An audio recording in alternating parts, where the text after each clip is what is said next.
বিশ্ব রক্তদাতা দিবস আজ।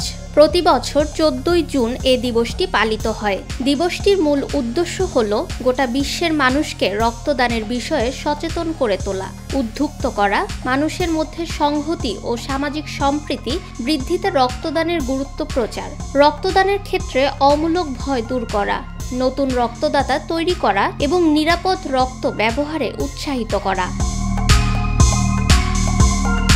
দিবসটির পালনের আরও একটি তাৎপর্য হল 1868 সালের এই দিনে জন্ম হয়েছিল নোবেল জয়ী জীববিজ্ঞানী কার্ল ল্যান্ডস্টিনারের। তিনি 1930 সালে এবিও ব্লাড গ্রুপ আবিষ্কারের জন্য নোবেল পুরস্কার পান। জন্মদিনে তাকে স্মরণ ও শ্রদ্ধা জানাতে 14 জুন পালন করা হয় বিশ্ব রক্তদাতা দিবস। 2004 সালে দিবসটি প্রথম পালিত হয়। সারা বিশ্বের মতো বাংলাদেশেও প্রতি বছর বিভিন্ন কর্মসূচির মধ্যে দিয়ে দিবসটি পালিত হয়ে আসছে।